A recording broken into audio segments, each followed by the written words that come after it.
Yeah. So, warning, beware of dog.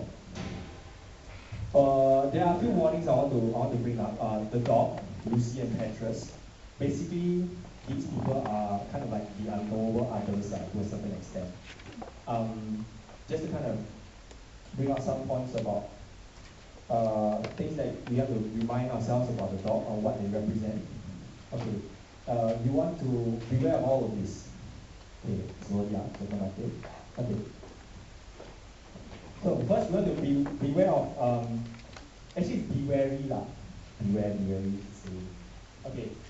The neglect of the dogs. First, the dogs are neglected, and then second, the PA is on.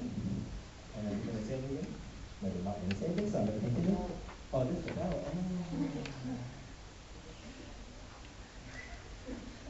Malu lagi lah. Yeah, I see. Okay, the abandonment. Okay, the dogs, right? The dogs are neglected. They are abandoned. They are somewhat invisible, not to death, though, not to Lucy, but pretty much to Africa. You know, on the nation's list of priorities, animals don't come near something like that. And they are marginalized, basically. So you also have to look at the dog's power to influence unexpectedly, because Yuri kind of like understands through kind of like a shared suffering kind of situation. Like, you know, when he meets Katie and then he lies down and then he look at abandoned yeah, and then so he kind of relates to the dogs in that way also. And then Yuri will come to recognize mortality in the dogs because they get shot, and they also get euthanized, and then you'll come to know pain also through them, and the disgrace of dying basically. But the redeeming factor could be that he learns how to love through the dogs.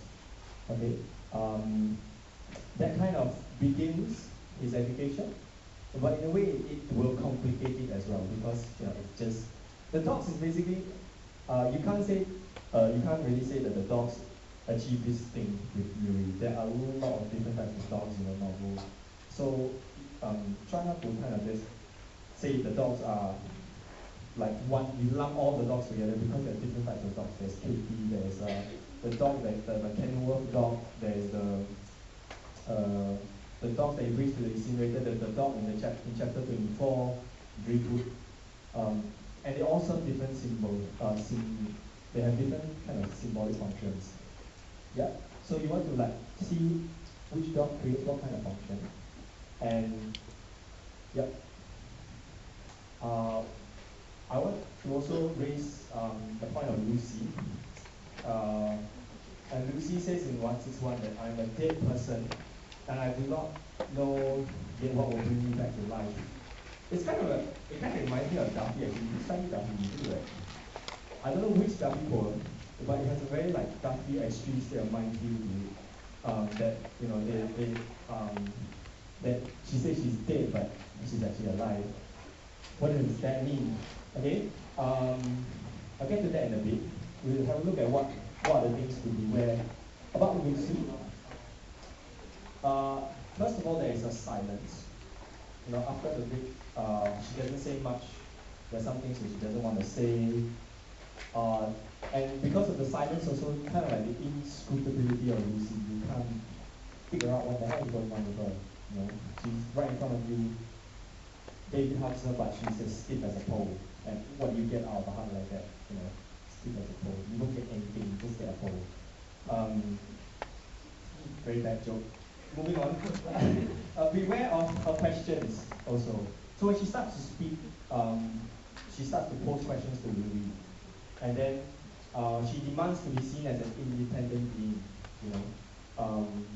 I think about the major minor character thing, about page 19 something, 197 or something like that. Also, she wants to be seen as solid in her existence also. And we see that in the last chapter, where Coetzee actually writes of Lucy as solid in her existence or something like that, when she's bending over being a peasant. And also her insistence that Yuri or us, the readers, were not there at the scene of the rape, and we don't know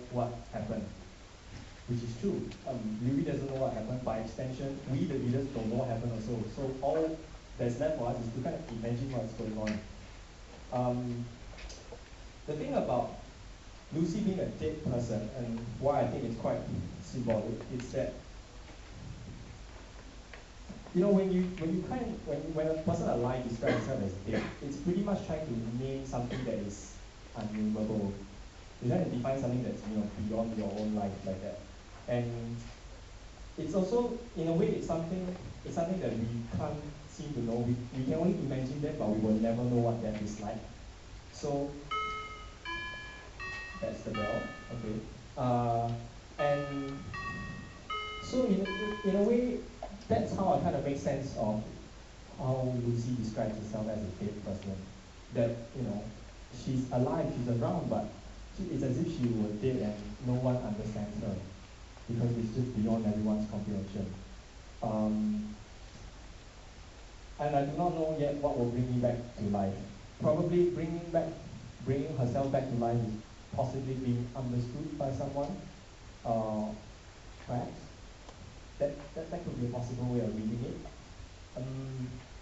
But we kind of get a sense of how difficult it is really to really imagine what it's like to be Lucy. I mean, for myself, I am a guy. I already find it very difficult to imagine what it's like to be a girl. I'm female classmates also who find it very hard to kind of empathize with what Lucy's going through also because they have never had a sexual encounter before. And even if people who have had a sexual encounter before, it is not easy to imagine what it's like to be raped. Maybe if you have been raped, it's probably still not enough also. It's still different. Yeah, so, quick thing. I'm really don't know how to understand these people. Yeah, okay. And lastly, I want to talk about Petrus. Petrus. I am the dogma.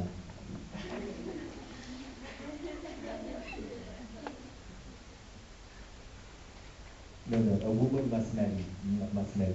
A woman must be married. Yeah. There are a lot of things about Petrus that we really don't know as well. We have to beware of the languages he uses outside of English. Remember when Lily kind of wants to pick a fight with a boy who turns out to be Pollux. Then Petrus is with them talking fast in Corsa. Yeah, suddenly I still don't speak Corsa, but already we have a barrier of language, and then we have this kind of stony mystery because Petrus is also described as stone face, so you can't get anything out of the stone face, really.